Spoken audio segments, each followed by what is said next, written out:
The AFC South could be the best division in all of football. Each team has a realistic chance of getting into the playoffs.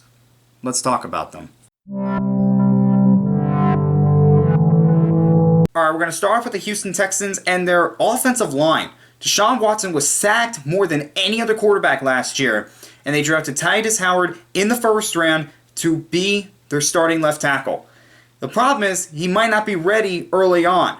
When they traded Dwayne Brown a couple of years ago, that greatly affected the offensive line. They got to get back to solid offensive line play if they want to be at least a very good offense. Let's transition from the offensive line to the secondary. The secondary lost Tyrann Mathieu and Kareem Jackson. Two starters from last year. They got to find a way to replace them and have a very, very solid secondary because they got some very talented receivers in the AFC South they have to deal with. Now let's talk about Will Fuller for a second.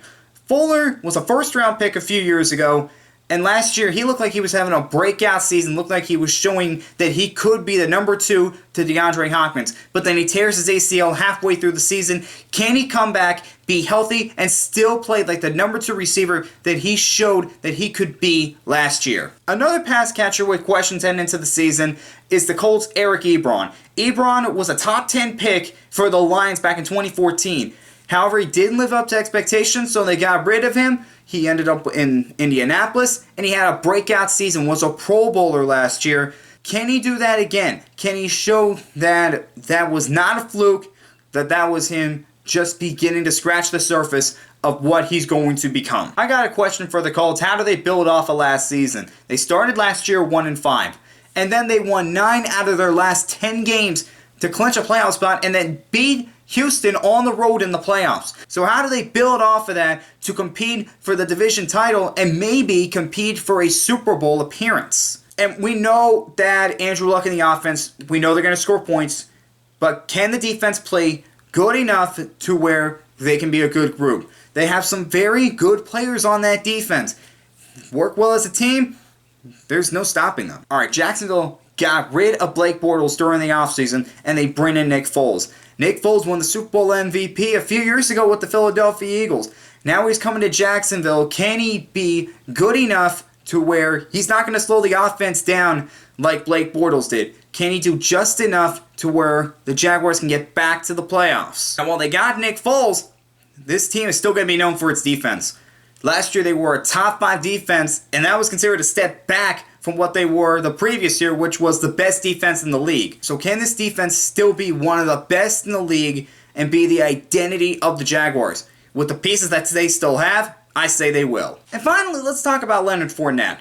Fournette, he had a very solid rookie year, and then it was on-field antics, and just his play went down. Did not have a good second year. Can he get past his second year and have a breakout season? If he can have a breakout season, that's going to be great for the offense. It's going to take some pressure off of the defense, and it's going to make defenders fear him. And lastly, let's talk about the Tennessee Titans. Tennessee Titans, the first thing I think about is Marcus Mariota. Marcus Mariota, in his first 2 seasons in the league, showed tremendous promise. He looked like he was their franchise, but the last 2 seasons, he's taken a step back. He has not played like he had in his first 2 years. This is a big year for him. If he does not play good football, they're just going to let him walk in free agency. He's not going to come back. So he has to play solid football. This Tennessee Titans team is very solid, but they can't have their quarterback holding them back. That's why Blake Bortles is no longer in Jacksonville. And if Mariota does not improve, it's going to be the reason why he's no longer in Tennessee. Now, what's going to help Mariota out is the wide receiver core. Now, they drafted Corey Davis 5th overall. He had a very solid second year. Was their leading receiver last year. So he's got some promise. They signed Adam Humphries, and they drafted A.J. Brown in the 2nd round. That's a very solid receiving core. So can this receiving core help out Mariota? Lastly, the cornerback position. The defense overall for Tennessee is very solid, but I'm a little concerned with the cornerback position because there are some questions there. Dory Jackson hasn't broken out yet, Logan Ryan hasn't had an interception the past 2 seasons, and Malcolm Butler was kind of inconsistent his first season in Tennessee. It's not something that's screaming at me, however, I am a little concerned about it. It's just something to look at during training camp and early on in the regular season. Alright guys, that was the AFC South. Next up is the NFC South. See you then.